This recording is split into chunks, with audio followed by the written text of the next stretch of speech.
सामईन किराम, इसके बाद हम नेपाली ज़ुबान में तकरीर पेश करने के लिए शाइस्ता फिरोज़ को देते हैं, दावत स्टेज देते हैं कि आप आएँ और नेपाली ज़ुबान में पेश करें, क्योंकि नेपाली ज़ुबान की भी तालीम यहाँ पर दी जाती है। और हमारी कोशिश ये है कि जब भी बच्चे यहाँ से निकले और बाउंड्री के बाहर जाए तो किसी दूसरे का मोहताज ना हो, जो चाहे जिस तरह से चाहे, जिस मंच पर चाहे, जिस जगह पर चाहे, अपना हाथ और अपना कलम इस्तेमाल कर सकें। शाइस्ता फिरोज़ नेपाली ज़ुबान में तकरीर पेश करने के लिए स्टेज पर।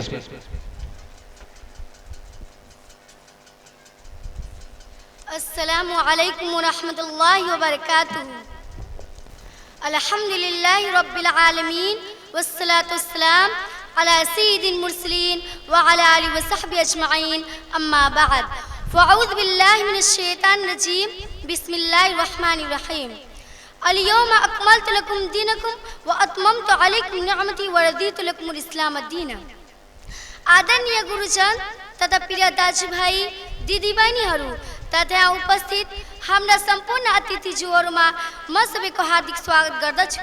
आजको यस कार्यक्रममा मलाई मेरो मनको कुरा बोल्न दिनुभएको म धन्यवाद ज्ञापन गर्न चाहन्छु। आजको मेरो मन्तव्यको शीर्षक हो अल्लाहको रोजाई।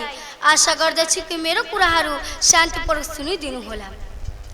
इस्लामको सबैभन्दा ठुलो विशेषता के छ भन्ने, इस्लाम संसारको अन्य धर्म जस्तै मान्छेको हातबाट तयार पारिएको धर्म होइन, बरु अल्लाहले माथिबाट रोजेर पठाउनु भएको धर्म हो। विश्वास लाग्दैन भन्ने वेद पुराण लगायत बाइबलसम्म ध्यान गर्नुहोस्, तर कुनै पानामा यो लेखेको पाउन हुन्न कि सर्वशक्तिमान विधाताले रोजेको धर्म चाहिँ हिन्दू हो वा क्रिश्चियन। कुरान पढ्नुहोस्, तर स्पष्ट रूपले लेखेको छ अल्लाहले रोज्नु भएको धर्म मात्र इस्लाम हो। अल्लाहले भन्नुभएको छ अल-यौमा अकमलतु लकुम दीनकुम व अतममतु अलैकुम निअमती व रदीतु लकुमुल इस्लाम दीना। अल्लाहले भन्नुभएको छ आज मैले तिमीहरूको निम्ति तिमीहरूको दीन धर्मलाई पूरा गरे, आफ्नो वरदान इस्लामलाई पूर्ण गरे, तथा तिमीहरूका लागि इस्लाम धर्मलाई सदा सदाको लागि रोजिसके। यस्तै हाल अरू धर्महरूको पनि छन्, तर इस्लाम धर्मको विशेषता के छ भने यसको सम्बन्ध कुनै व्यक्ति वा जातिसित छैन, बरु यो धर्मले एउटा गुण प्रकटले गरिरहेको छ जुन इस्लाम शब्दको अर्थमा पाइन्छ। हाम्रो विधाता सर्वशक्तिमान अल्लाह सर्वज्ञानी हुनुहुन्छ। उहाँको ज्ञान भनेको पूर्ण छ। अतीतमा बितेका कुराहरू र भविष्यमा हुने हरेक कुरालाई राम्ररी जान्नुहुन्छ। कुन समयमा कुन युगमा के चाहिँ राम्रो र के चाहिँ नराम्रो उहाँ बाहेक अरू कसलाई थाहा हुन सक्छ। उस्तै सदा सदा हरेक खालको मान्छेको लागि कुन धर्म र कुन तरिका उचित हुन्छ यो कुरा उहाँलाई राम्ररी थाहा छ।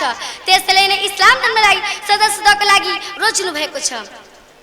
आज नेपालमा संघ लोकतान्त्रिक र गणतन्त्रको घोषणा भइसकेको छ।